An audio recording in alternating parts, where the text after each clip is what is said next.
All right, so we are picking up where we left off. Where did we leave off? We left off here, product form W19. That's where we left off. So if you followed along everything we did, you can just keep open the file you had last Wednesday. Otherwise, download this from today's day in the schedule, and we'll pick up. So recall that our goal here is we're creating a user form to allow us to easily edit all the information about one particular product. And the truth is, we won't get to all of the information for one product, but we're going to get through several examples of the different controls we use for making user forms. So, how did we set up a hotkey for this? Like Control-Shift-E, was it? Yeah. So Control-Shift-E will bring up the user form, will bring up the data for the user form that we're, try that again. We'll bring up the user form for the data that we're currently looking at. So I was on line 72, so here's the data from line 72. And we've got this set up so you can select something here. I'm changing this from the hunting department to the apparel department. I'm changing it from the Care 4-way leather to the Care 4-way pleather conditioner. And it should make both of those changes. We'll say OK. And did it do it? I forgot what I changed it to. I changed it from hunting to apparel. So it changed that, and we changed the name. There's pleather now in the name of the product. So far, so good. We have seen one way to select items from a list, and that's a combo box. But you remember, I'm sorry, that's the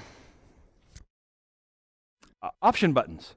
But you remember the big problem with option buttons is that if I add a new department in this case, then I've got to have someone who knows how to write VBA to come in and modify the code. And so we really only want to use the option button. They're nice for small sets that don't change because they're very easy to select. They're visually appealing and so forth. But if it's something that changes often, we don't want to have to come in and change the code every time just something changes. So imagine, if we had something like the category. How many categories do we have? Over here on our list page, we've got something about categories. Yeah, category is long. It's huge. And it looks like, things are probably coming in and out of this all the time. And so we don't want to have to go change our code just because we've got a different category. In fact, other problem with the combo box, or with the, I keep saying combo box, which is where we're headed.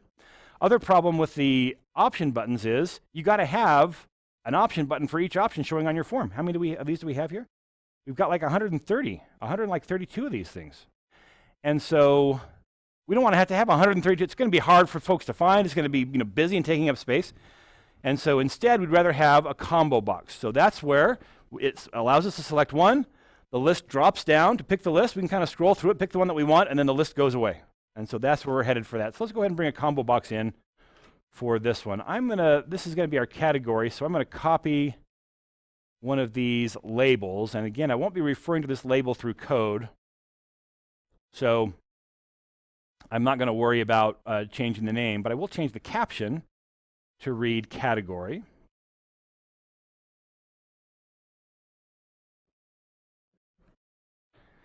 And then let's bring in the combo box. Combo box is the next one over after the text box. It's called a combo box because it's a combination of a list box, which we will also see today, and a text box. It has characteristics of both. So I'll select that and then click and drag to draw my combo box in here. And this will just be something that the user can drop down and choose the item that we're after. I'm going to go ahead and name this CBO category.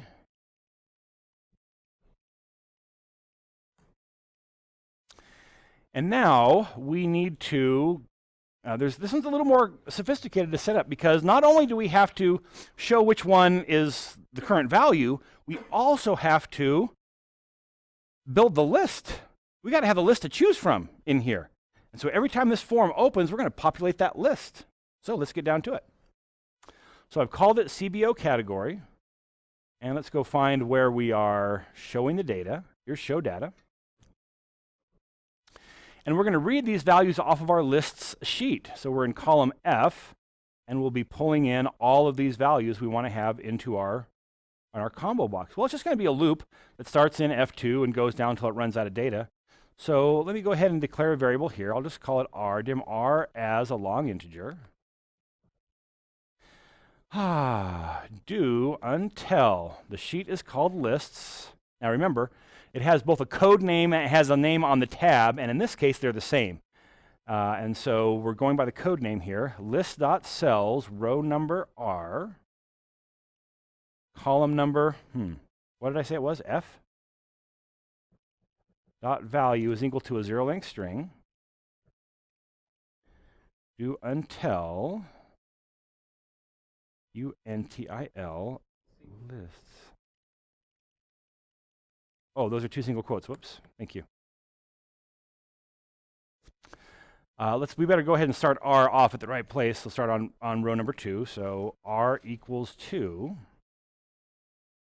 Inside this, let me go ahead and do a do events, so I don't put myself into an endless loop inadvertently. And increment R. Okay, so now this should have me referring to each one of those categories down there, and the loop should work just fine.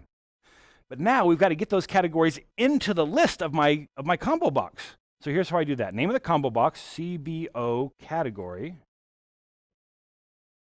dot, and there's a method called add item.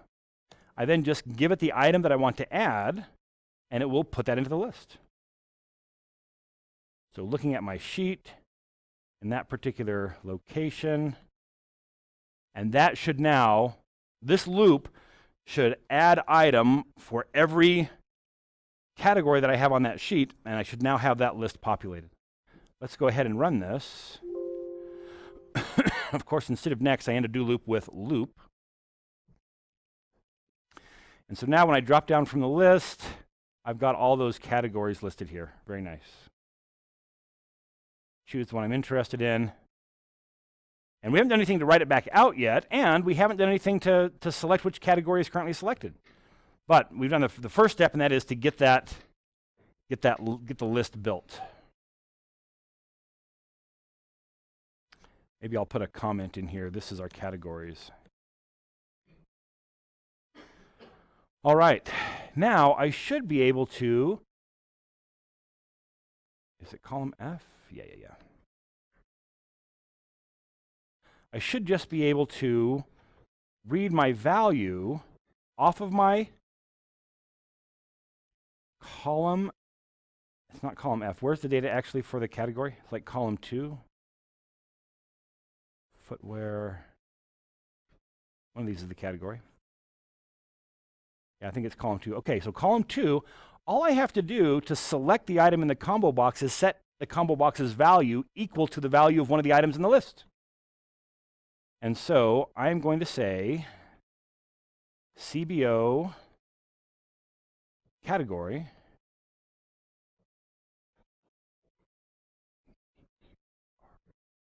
dot text is equal to whatever is in column B.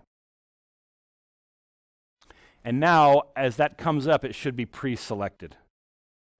So let's take a look. I'm on a waterfowl line, and when I run that, waterfowl comes up as the category, and we can see that is already selected in the list, and so we could change it to something else here. Questions on getting this thing to show its value when we load the form? We okay? Yep.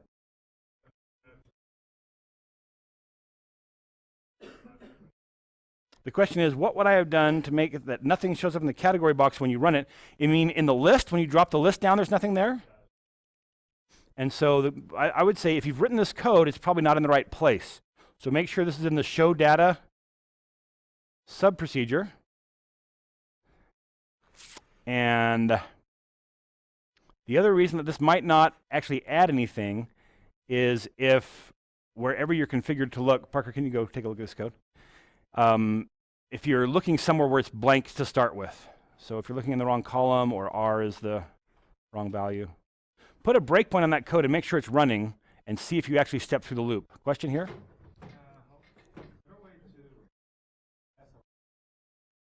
Oh, that's a good question. So couldn't we just, is there a way that we could just pass a range to this? And the answer is yes. There's a second way that we could put these values in. And it doesn't use add item. There's actually a property here I think it's kind of row source or something. Let's make sure that we have the control selected. I got my combo box selected. And there's like a property called row source or something. Is that what it's called? QRS? Yeah, row source. So here, this row source, you could actually write you could write a reference to a range in here, but it has to be the way you would refer to a range through a worksheet. So name of the worksheet, exclamation point, and then the name of the range. And if the worksheet has a space or special characters, you got to put single quotes around the name of the worksheet. Yeah, we could calculate that string, and we could just drop that right into that property through code. So we could do that as well. Yeah, so that's another way to do it. Question? The question is, when did I declare the CBO category variable? And the answer is, I don't have to declare it as a variable because it's a control. So I dropped the control here, and I named it CBO category. It's a combo box, which is the third. It's the fourth tool in here, but it's the third control. Other questions? Question here? Go ahead.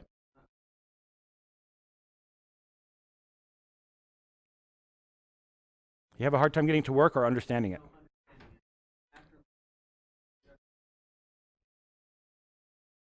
Okay, let's just talk through this line of code.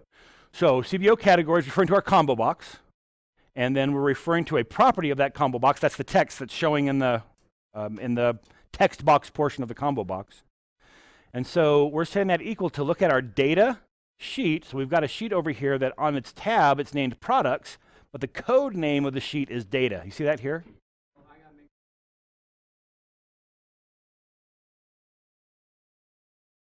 Yes, that's okay. You don't have to apologize for that. We're just talking through it. We're not quite done yet, so. We're looking on that sheet. We're going to a particular cell. What cell is that? It's our current row. Remember, we set the row when we first start. We say, we read that row variable, which is a module level variable, and when we initialize, we're setting that to whatever row our active cell is on. And then we're just pulling the value out of column B from that particular row. Parker, how are we doing on that code?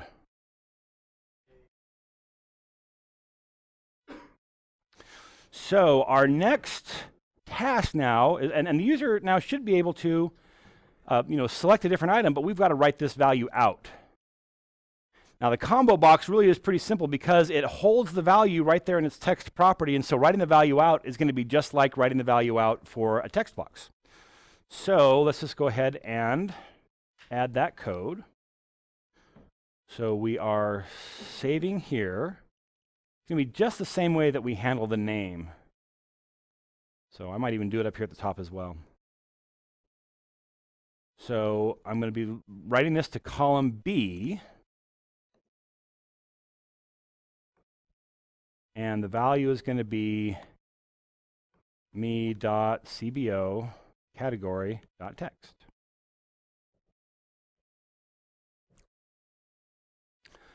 So right now, you'll notice here on line 17, it says waterfowl. I'm going to change that to women's casual pants. We'll go back and look at the code here in just a second. But we now have written that out. So let's go ahead and go back and take a look at that. And this was the line that saves it out. Just exactly like the other lines that save out for our regular text fields. Not sure how we would convert a waterfowl to women's casual pants, but maybe very casual. Okay, that's the combo box. Not too bad. Questions here? So again, it's called the combo box. It's a combination of a text box, which we've seen, and the next one that we're going to see, that's the list box. Let's show you the problem that we're going to try to solve with the list box, and that's over here under promotion. So here, let's look at product number 2, or on line 2. Promotion, what promotions are currently being offered for this product, for the custom brass banded spec shaded? What promotions are those? Don't say 1 and 4. That's true, but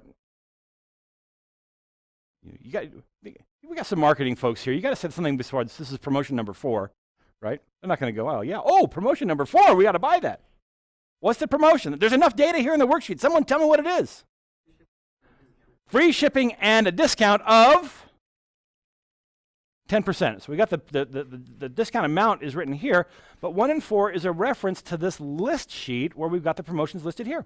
1 is free shipping, 4 is discount, and you don't know how much the discount is until you see the discount percent here. So this now is a little bit difficult because if we just use a text box, the user's going to have to type in 1, 4, but we don't want to do that. We want to be able to give them some kind of list where they can just highlight the ones that the promotions are going to be. Now, we could use something like a checkbox. Checkboxes, they're just exactly like option buttons, except they're all individual from each other. They look like squares instead of circles, but you click it to turn it on, click to turn it off, but it still has a value property, and they behave just the same way. We're not even going to spend any time on those. Instead here, we're going to use a list box. So a list box is just like the part that drops down from a combo box, but the list box can allow you to select multiple items. Combo box, no. You select one. But a list box has the flexibility to let you select multiple ones, and that's what we're after here. So let's go ahead and get this list box to show that the possible different promotions, and actually we need to first make a list box. So back to our form. List box is the next one over from the combo box. And so this is going to be the promotion. I'm going to go ahead and copy the label again. We'll change the caption of this to be promotion.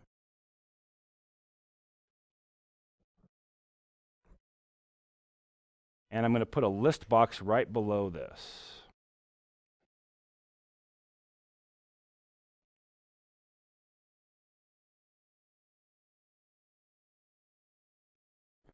Probably more promotion than we need, but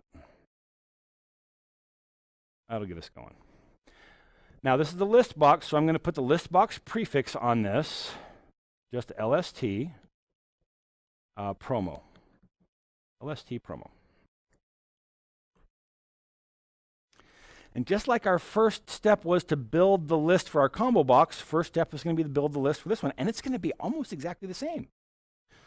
So let's take a look at our show data. I may even just copy. I'm going to copy what we have for categories. It is so close. The way we actually set the value is different, so I won't copy that last line. But the loop I'm going to copy. I don't need to declare R again. And it's not categories, this is promotions. We'll start at 2. Now we're going to be looking in column B this time on our lists sheet. And instead of adding them to our CBO category, I'm going to add them to my LST promo.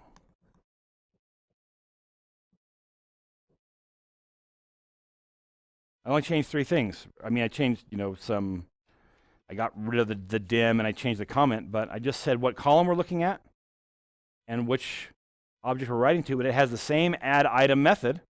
Just going to put those items in there. So this should give me my promotions listed in my list box. Let's take a look. Yeah, there they are. Looks like I can make it a little bit bigger so I don't have the scroll bars. Those scroll bars are all hideous. Go a little bit wider. I think I'm plenty tall. I just need to be wider. There we go. Well, that's funny. It goes off the side anyway, but it didn't wasn't quite big enough. Could always make the form a little wider if we needed to, but there we go. So now I got my promotions in there. Question? Question is, how am I actually getting the form, the user form, to show? There's a couple of ways. First, when I'm on the form right here in design mode, I can just hit the play button or hit F5. That will do it. But we also, last Wednesday, we also made a hotkey shortcut here, Control-Shift-E. So if I'm on the worksheet and I press Control-Shift-E, that will open it as well. I think I want probably just a little more length because I'm probably going to add a promotion in here during this example today. Myself a little more room here.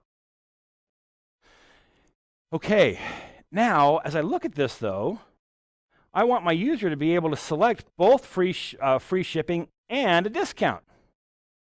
And so, but the trouble is when I select the one, it unselects the other one. Maybe I hold the Control key down. No, same thing. Maybe the Shift key. Maybe the Alt key. Maybe Control Shift. Maybe Control-Shift-Alt. I'm running out of things. Maybe the Windows key will do it. No, nothing. Nothing does it. It's because there's a property that I have to say, first I got to say, allow it to select multiple items. And the default is select just one item at a time. So let's come back, make sure I've got the list box selected. And there's something called multi-select. The first property is multi-select single. It's not multi-select at all, but that's it.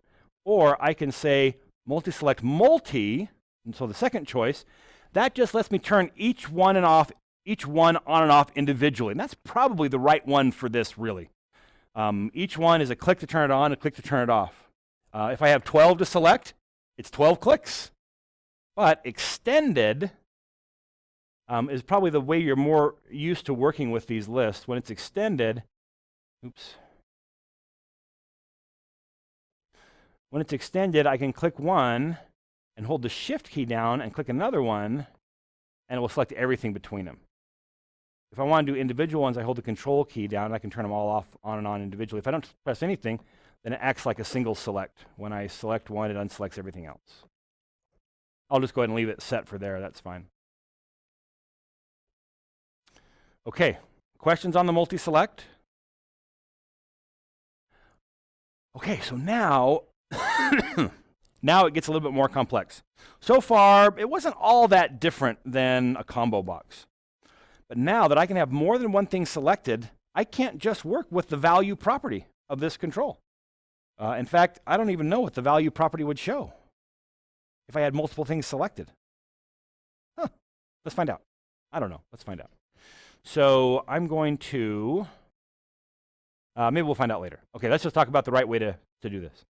So it turns out the list box has a property called selected. This property is itself an array. Well, you're familiar with arrays. This is why we did arrays before we did forms, is that we now have a property that is an array. And it's a Boolean array. And there is one entry in the array for every item in the list. And so the way that we make something selected is just by setting the corresponding position in the selected array equal to true. It starts off all being false.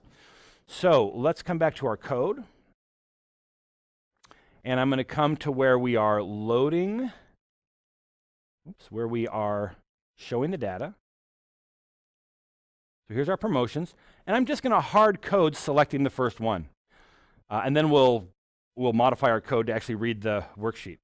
So lstpromo dot selected sub 0, it's a zero-based array, equals true. So now, that first one should come up selected regardless of whichever line I'm on. So there, first one's coming up selected. Let's go ahead and put another one on as well. So let's do let's do the first one and the third one.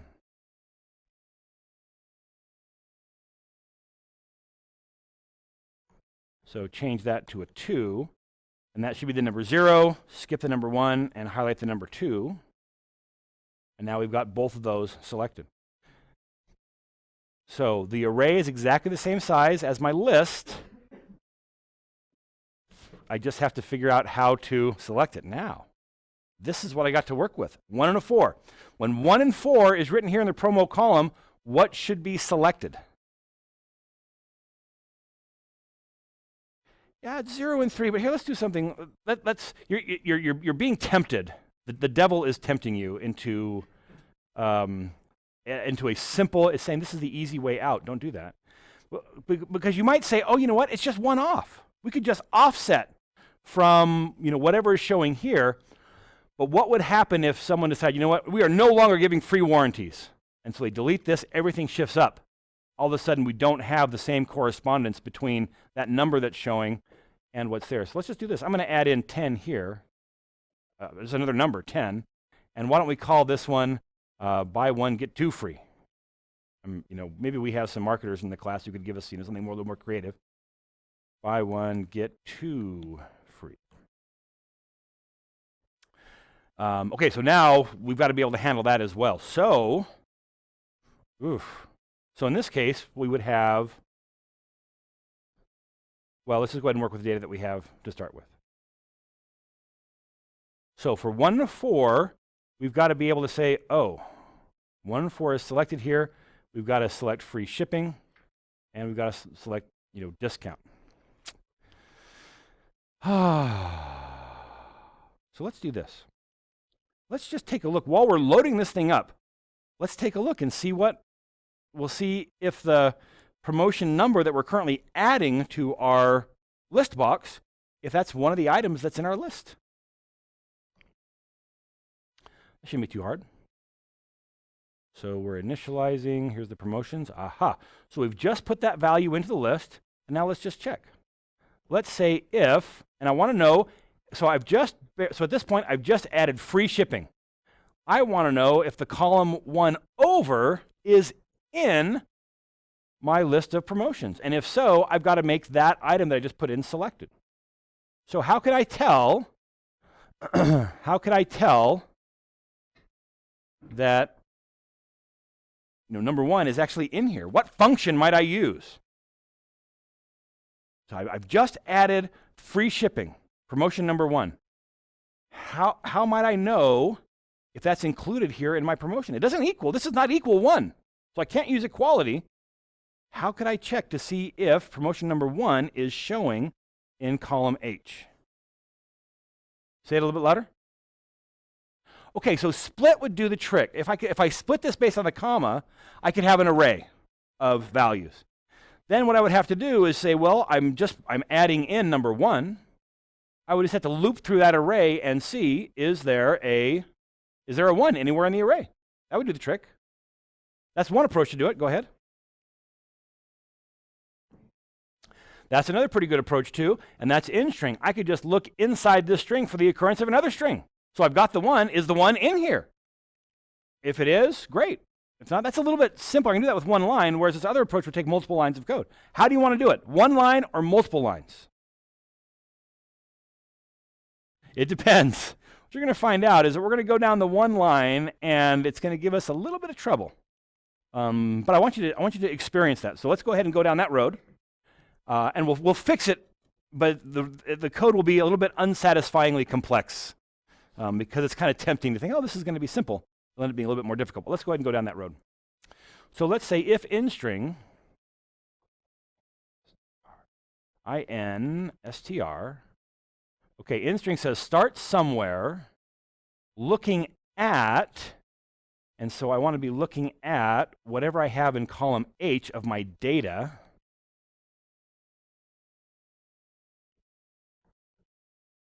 Looking for something. If that is greater than 0, 0 is when it says it didn't find it, then we'll do something. Now, I'm reading, here's where I'm putting the value. I'm putting free shipping into my list box, and the number that corresponds to that is not in column B, it's in column A. So I'm going to drop my column A right here. So this says, look in my data sheet, in my column that has my promotions, for the number of the promotion that I'm currently adding. And if it's there, I got to do something. So greater than 0 means it's there. What am I going to do? Well, I'm just going to say that I need to make that selected item, the selected array needs to be selected. So in that location, it needs to be selected. So let's see. Listbox, lst promo dot selected somewhere, we'll come back to that in a minute, has to equal true. Now, where is it? How are we going to know which position in that array we should be referring to?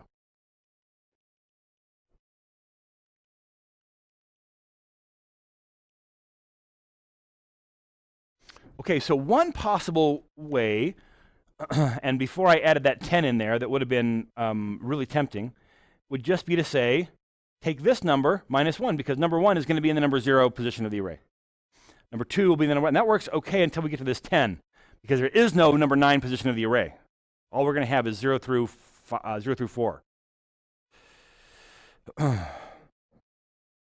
Index, what do you mean by index? We can look at the array itself, because look what we just did.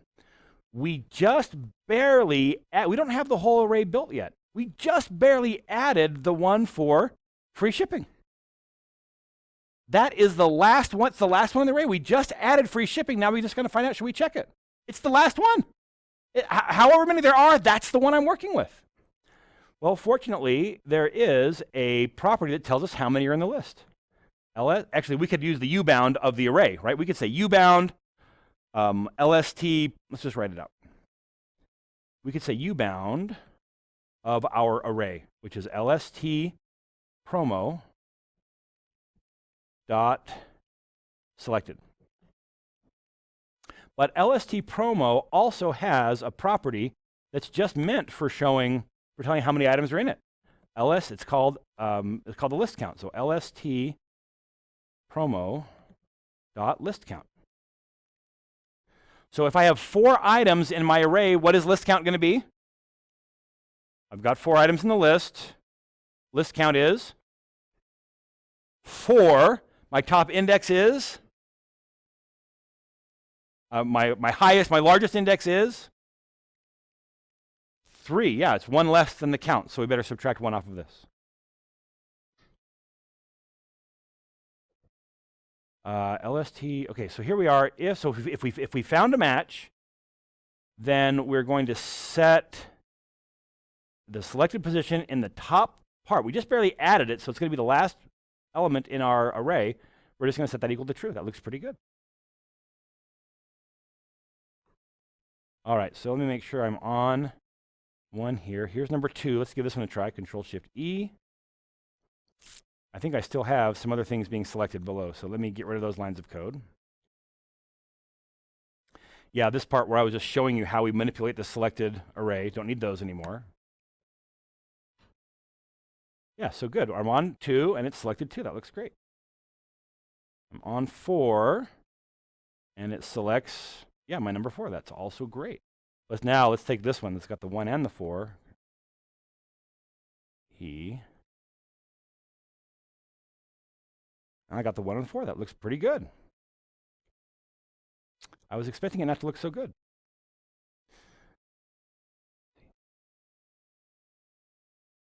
Oh no, yeah, that's exactly how it should look. So I got to show the problem that comes here. So give me a moment just to think about how I have to make this problem get triggered. So I'm looking at the 1. It's if I have, instead of having 1 show here, what if my promotion is 10 and 4? Now Control-Shift-E, and it has selected 3. Why has it selected all 3 of them? That's right, because when we are adding free shipping, we're saying, hey, this is promotion number 1. Is there a 1 in this list? Is there? Yes, there is. Not by itself, but there's a 1. So we need to do something that says we need to look for a 1 by itself. So the whole value is 1. It's not just a part of another number showing up. So this is the part where you might wish we'd use split instead of in-string. So here's the idea. Let's talk about it conceptually first. So let me put a few more items in here. Let's put in, let's go ahead and put 1. Let's put them all. 1, 2, 3, 4, 10. I got them all. We really want to move this product. You've got buy 1, get 1 free, and buy 1, get 2 free. That's like buy 1, get 3 free. I think that's what that is. Plus a 10% discount and a free warranty and free shipping. We really want to move these. Okay, so now let me do this. I'm just going to, just for demonstration's sake, I'm going to reverse the order of 1 and 2. Let me put the 2 first. Okay, so right now, if I search for 1, let me just write the search term right here. If I searched for 1, it would find it in 2 places. So, or if I'm searching for 1, yeah, it finds it in 2 places. But I want to make sure that I don't accidentally find the 10 here. right? I only want to find the 1. And so, we put the 10, so the 10 is also not quite at the end.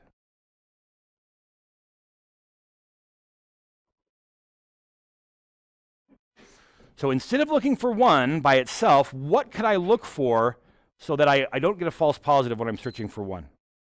That I just have the, let's take the 1 out altogether. Okay, so right now, if I look for 1, I'm going to find it as a part of the 10. What could I search for instead of just 1 that it wouldn't find the 10? Okay, 1 comma. So maybe I could look for 1 comma. Well, not 1 comma, but number 1 and then a comma.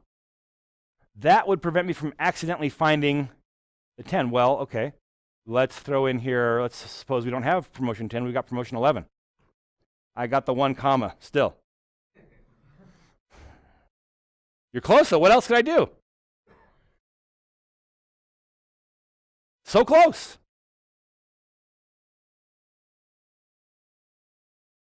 Any thoughts? The 1 comma is really good. It's right, it's so close. It's like, it's almost there. Comma, 1 comma. So if I look for comma, 1 comma, now I'm only going to find it when there's nothing besides a 1 between those commas. That's pretty good, except for, Ruben, you see it, what is it? Yeah, what if I actually have the 1? So we're good now. We don't accidentally find number 11, but we also don't find this. So here's what I'm going to do.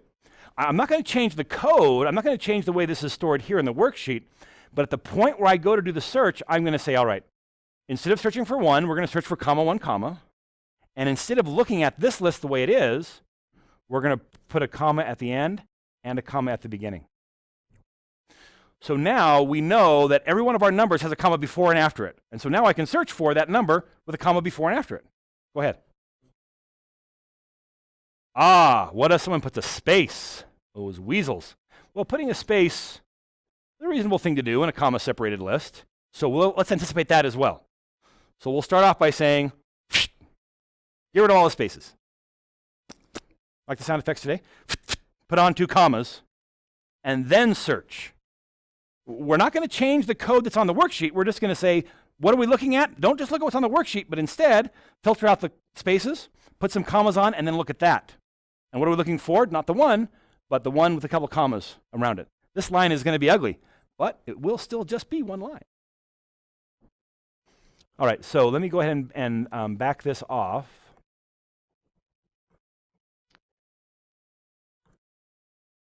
And get rid of this one. That was just for demonstration. And let's go and make those changes so we don't accidentally find a 1 or a 10 when we're looking for a 1. Okay, so here's where we're doing the end string. And here's the thing we're looking at. So step 1, let's get rid of spaces. So I'm just going to wrap a replace around this expression. Replace all the way to value, comma, look for something, replace it with something. I'm looking for a space and replacing it with a 0-length string. I'm just going to highlight the first argument to kind of help us see the replace segment here. So now, if we were to run this, it would, before it does the search, it's just taking out spaces. If someone put spaces in the worksheet, would this also get rid of the spaces in the worksheet? No, because that worksheet cell is just an input to this function. We are saying, read what's in the worksheet. We're sending it to this function, which is just going to send us something back to work on. What's it sending us back? Whatever's there with any spaces stripped out of it. But we haven't ever said, write that new changed value back out to the worksheet, and we're not going to. If somebody really wants to put spaces in there, great, go ahead, we don't care. Now, let's go ahead and put a comma on the front and a comma on the back. Oh, and here's where I have a little hesitation because we're going to have commas and quotes, and we've already got commas and quotes. It's going to be ugly. Okay, so right before the replace, remember this whole thing, replace all the way up to there, the closing parenthesis, that's now our values in there with the spaces out. I'm going to put it on the end first. So I'm going to concatenate right on here, comma, or quote, comma, quote. And so that is putting a string comma on the end of our data. And just before, I'll put one here as well. And concatenate that one on as well. So now the thing we are looking for, I'll just copy this and bring it up to my immediate window. Well, that's a big immediate window. And instead of looking at row number row, I'm going to look at row number 2. And this should show what we're actually going to be searching on. There it is.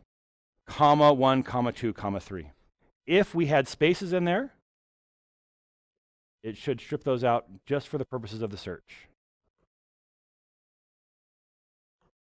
So even though I've got a space now between the comma and the 3, it still is getting rid of that. Now we just have to tell it, don't look, here's what it's looking for. Don't look just for the 1, but let's put a comma in front of this one and a comma after it.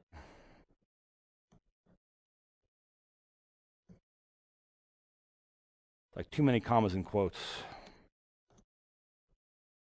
I think this whole example would be better if it was delimited by something besides a comma. Space would be better, or a pipe or something. But that's what we've got to work with. So let's look at this argument. This is the argument of what we're looking for. But that's right there.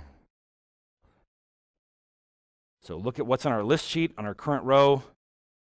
Put a comma on the front and the back. Look for this list. Get rid of the spaces. Put commas.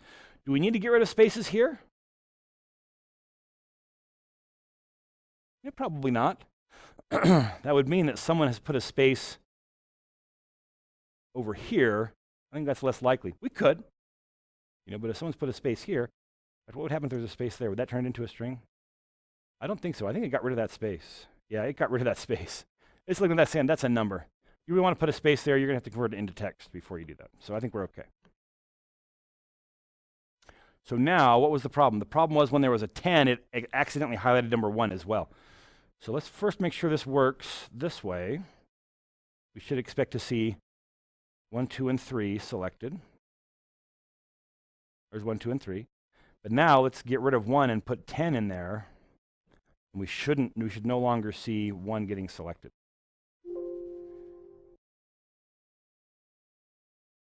Yeah, so 1 isn't selected, but it did select our discount number 10, or our promotion number 10.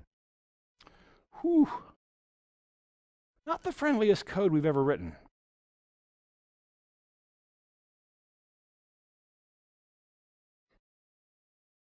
But now we've gotten rid of the false positive. Questions? It's just gripping, I know. Okay. You're holding up a 2. Yeah, maybe go ahead. Let's see, where are you? How many of you are at 4 or 5 on this? Let's see. Just hold up your fingers. Anyone, where are you? I'm seeing some folks at a 2 here. Some at a 4, maybe at a 3, at a 3. 3 or 2, a 1, okay. Yeah.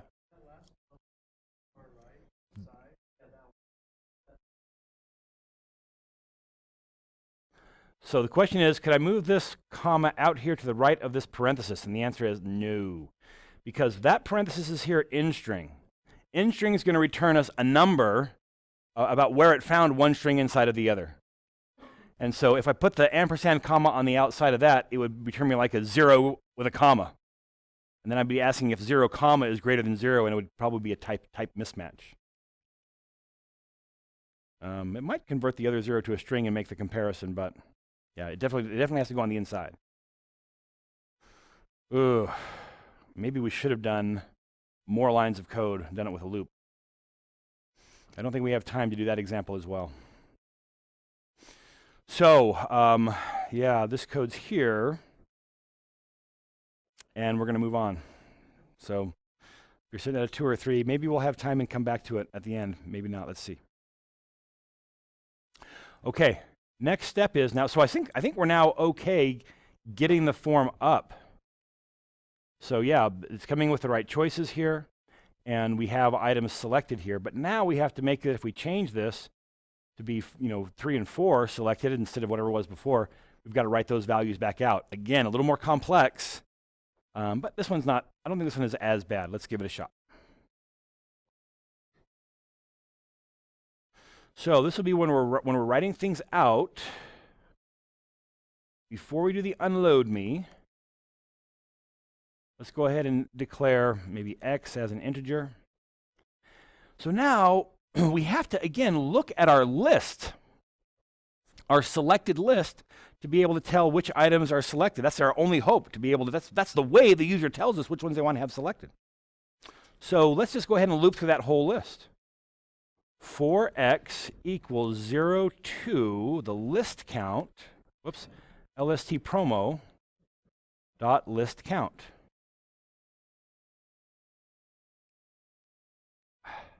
Count. Next, debug.print. Let me just go ahead and print these off so we can see what it's doing. X and lst promo dot selected sub x. So this loop will iterate once for every item in our selected list, and we're now just going to print off the index number 0 through however many there are, and whether that one is selected or not. So depending on what we have selected, it should print something different. All right, so right now I'll leave it the way it is. So I've got 0, 1, 2, and 4. So this should print 0 to 4, and it should put true for all of those.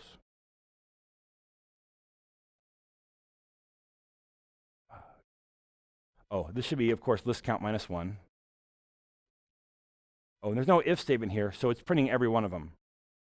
And then it's printing whether it's true or false. Let's go up, should be a little bit more.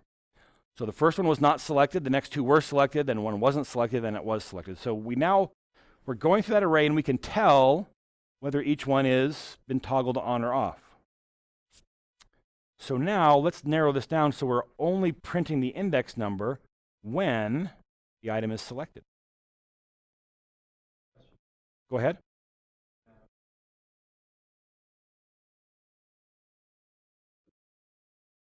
All right, I'll review that here in just a moment. The question is about dot selected. Let me go ahead and put it into the if statement, and then we'll take a look.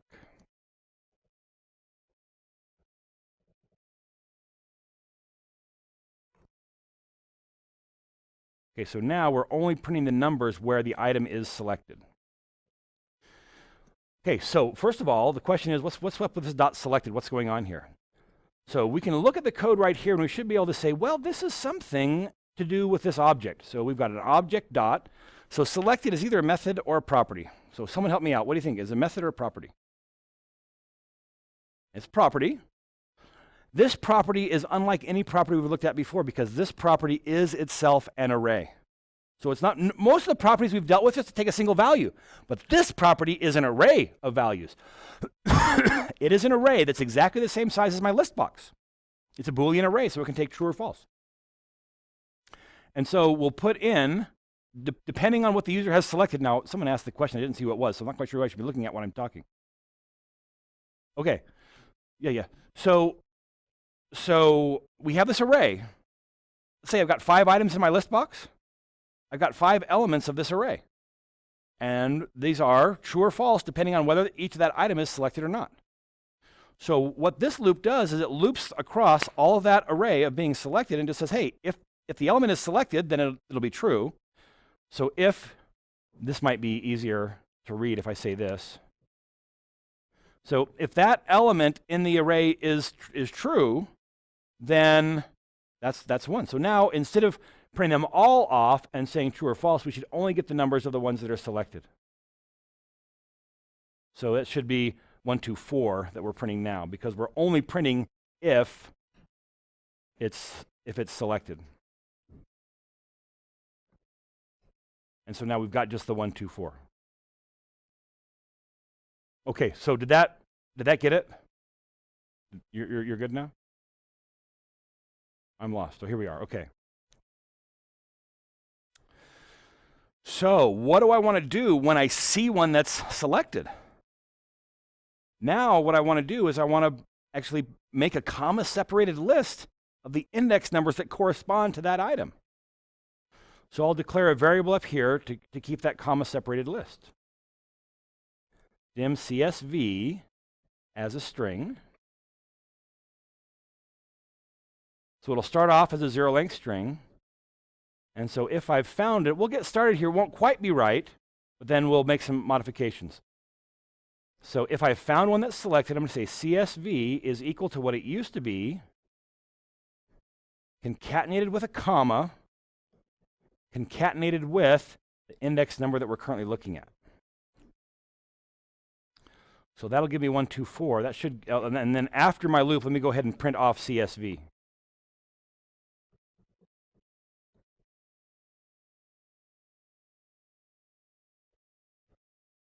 So we got to think about what's happening here. So CSV is going to start off as a zero-length string. The first time we find one that's selected, we're going to say, great, zero-length string, concatenated with a comma. That'll just be a comma now.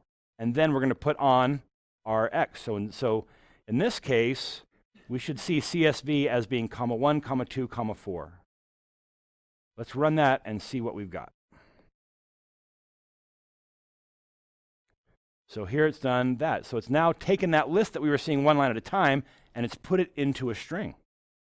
Now, trouble is, I don't need 1, 1, 2, 4. What do I need? I need 10, 2, 3, or alternatively, 2, 3, 10. The order here doesn't matter. How am I going to get to 2, 3, 10? I don't want 1, 2, 4. I was tempted. What should I have here? Any idea how I'm going to get, when the index number is 1, when the index number is 1, what should I have here? A 2. When it's 2, it should be a 3. When it's 3, it should be a 4. That's pretty good. When it's 4, it should be a 10. Darn it. So that, did you have a suggestion? Yeah, all we have to do is come back to the spreadsheet and just how far do we have to offset from A2? So if the selected item is number 0, we offset 0, and that's the one that we need. If it's if the selected item is 4, we offset 4. 1, 2, 3, 4, and that should bring in our 10. So we just have to offset on our list sheet from A2. So instead of just plugging X on here, let's say lists dot range A2 dot offset X number of rows and 0 columns. And we want the value of that. The truth is, if you don't supply the number of columns, it assumes 0, so I don't even need the 0 there. Just offset X. And so now, instead of giving me 1, 2, 4, it should give me the right indices that go with that. Let's give it a shot. And now I've got the 2, 3, 10. Delightful. Only trouble is I don't want the comma in the front. I'm always going to have a leading comma if I find any value at all. And so let's just do this. Before we print that off, let's just say if the length of CSV is greater than 0, then CSV equals, how do I get rid of that first comma? I could do the rightmost characters. How many would I take? The length minus 1, that would do it. I heard another option over here. Mid, starting where? Yeah, mid starting 2. It's a little bit simpler to use mid. Mid of CSV, beginning at the second character. That's everything but the first character. So now if I put something in there, I know I've got an extra beginning comma I just want to get rid of. Well, now I'm ready to write that. I'm ready to write CSV out to the worksheet. I just have to remember where it goes. I don't know. It's column H, I believe. So column H is going to be equal to CSV. And I'm really not that thrilled in printing these anymore, since I'm writing it out to the worksheet.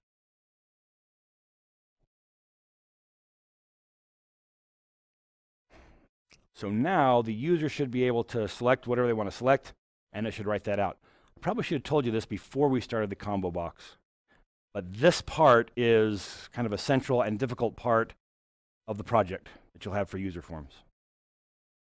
So it's funny, I said that in the last class and people took cameras out. Oh, okay, then I'll take a picture. Click. Let's give it a shot. Control-Shift-E. I'm going to change the 10. Oh, I'll do free shipping. Buy one, get one free, and a discount. So that now should be 1, 1, 3, and 4. And I've got 1, 3, and 4. If I take just 1 and 10, should give me 1 and 10. So now it just doesn't matter if someone has done something funky to these numbers.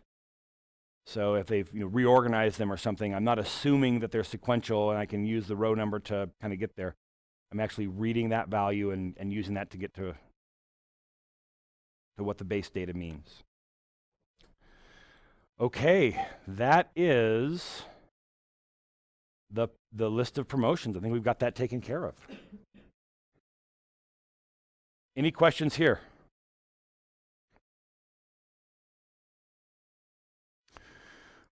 We've only got one more idea to talk about today, and it's actually not a new kind of control. So I've shown you all the controls I'm going to show you. The other ones are there, and you can study them. They're really pretty similar to the ones we've done so far. But now the idea is, and it's a big part of making a user form, is the idea of doing some data validation. That is, when the user types something in here, before we just write it back out to the worksheet, we want to take a look at it and say, does this make sense? Did you do something that just doesn't make sense? And if so, we're not going to let it go to the worksheet. We're going to stop it from writing out. And so to do this, we're going to need one more piece of information brought in. And that's going to be the discount percent. So maybe I'll put that in over here. So I'll put here discount, a label that says discount, caption is discount.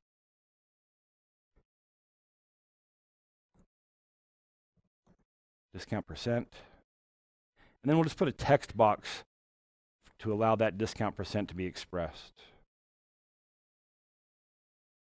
Could probably do a little better job in how I'm organizing things here, but it'll be okay.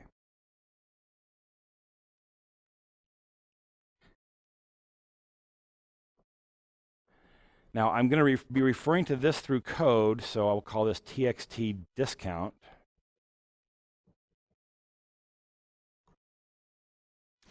And we'll want to read its value in from the worksheet. Well, it's in column I. So this one's really similar to what we've done before, so let's just go through it. We'll read the value in, and we'll write the value out. So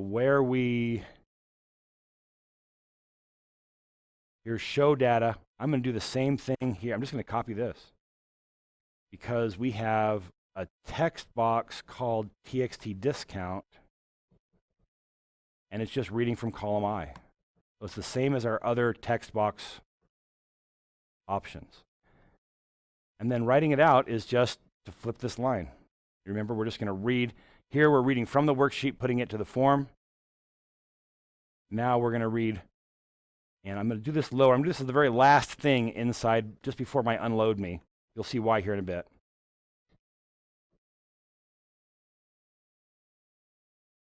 So here now, I'm going to read from the worksheet, or from the form, and put it back out to the worksheet.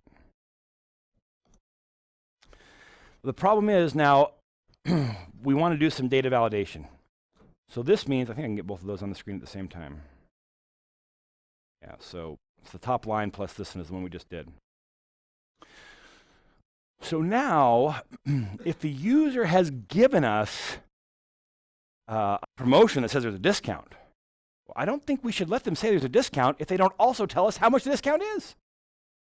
So if you're going to tell us there's a discount, you can't leave the discount percent blank. And while we're at it, let's do some other data validation on that percent. In other words, we got to make sure that it's a number.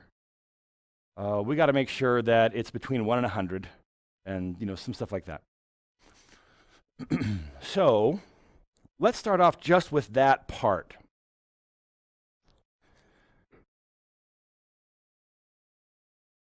Actually, let's go ahead and start kind of with the whole thing. So let's say if.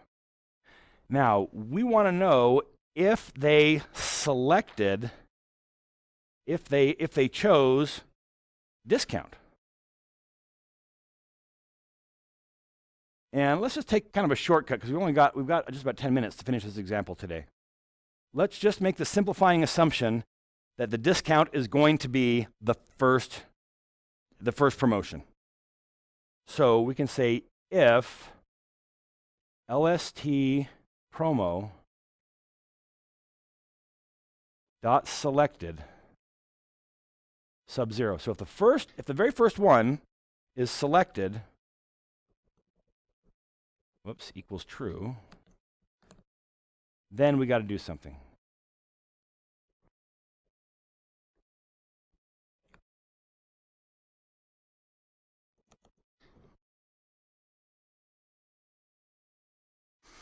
What are we going to do? Let's now check to see if the thing's blank. So if you're trying to say there's promotion and you haven't given us, if you're trying to say there's a discount and you haven't given us the discount, that's a problem. So let's come here and say if txt discount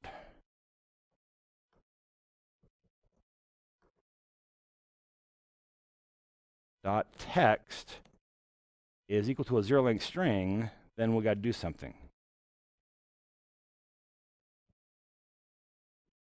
What should we do?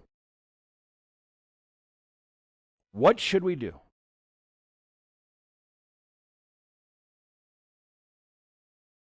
The user just said, hey, there's a discount, and they didn't tell us how much the discount was. What should we do? Message box is a pretty good option. Okay, MSG, BOX, must supply, let's see. If you offer a discount, you must say how much.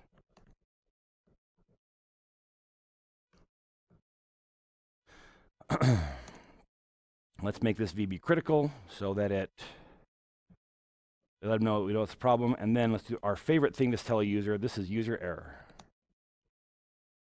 We'll put user error with an exclamation point in the title bar. Okay. Well, so now let's go ahead and do it. I've got, discount is not the first one. Discount, Still, let's go ahead and do that. I'm going to, actually, let's do this. I'm going to change so the discount is the first one.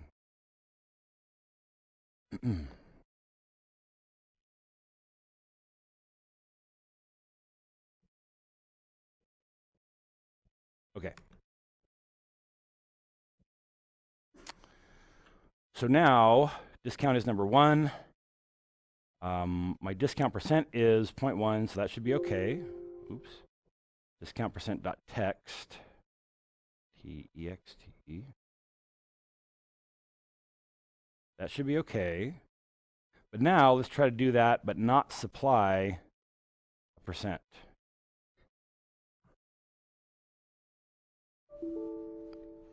User error, exclamation point. If you offer a discount, you must say how much. But you'll notice it still got rid of the percent. It still saved it. So, and it closed the form. What should we do? Instead, we should not let the form close. We want to skip both of these lines. We do not want to write out to the user form, or to the worksheet, and we don't want to close the user form. So right here, let's just say exit sub. Show the message, and we're done. We're not doing any of the other stuff here. This is the reason that I put this line down here at the end, because I want this to be skippable. You know, if they haven't, I don't want to write, because they might decide, oh, wait a minute, I want to cancel this, and I don't want to have written over the top of the value that was there before. Okay, so that's pretty good. But now, if we make it to here, if we make it this far now, we know that there must have been something there. So let's check to see if what is there is a number. If is numeric.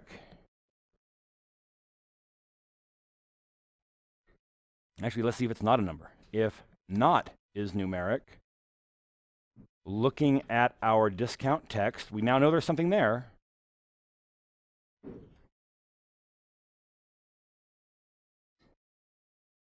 But if it's not a number, then we'll do something. What do we want to do? Something really similar. Put up a message box. Discount must be a number.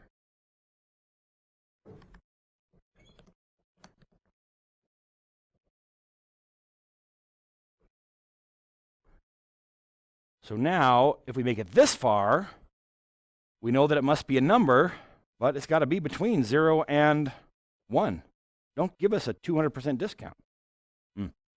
And we could leave this either as a fractional percent, or we could actually convert this to be an actual percent. I think that's probably a friendlier way to do that. So let me make a change down here. When we're writing the value up, oh, I'm lost. Instead of just writing the raw value from column I, I'm going to multiply that by 100. And then when we write it back out, I'll divide it by 100. So now, when we're working with the value actually on the form, it's going to be actually as a percent. So if it's a 0.1 stored in the worksheet, we're going to show it as 10%. So now, if we make it here, we know that we're numeric. So let's just say if txt.discount, txt discount dot text is less than 0 or it's greater than 100, that's another problem.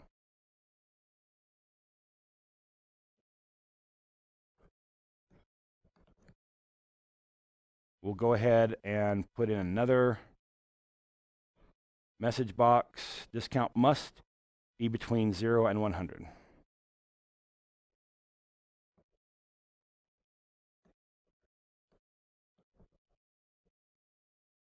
And then exit the sub. If we get all the way to here, having hit none of those items that we're checking for, we'll just keep right on moving. We'll write the value out and we'll unload the form. But if it hits any one of these on the way in, we'll put up the appropriate message and we will exit the sub, preventing us from writing to the worksheet or closing the form. So now I will delete the discount percent. Hey, you've offered a discount, you got to say how much. Great. It is 5%. It's got to be a number. Oh, you want a number. Great, 200. It's got to be between 1 and 0, 1 and 100. Oh, okay, you're getting picky. A 2% discount. Okay, great. We'll take a 2% discount. So that idea then is called data validation. It says, as the user's given us some information here, before we write it out to the worksheet, we're going to check to make sure that it looks okay. Questions?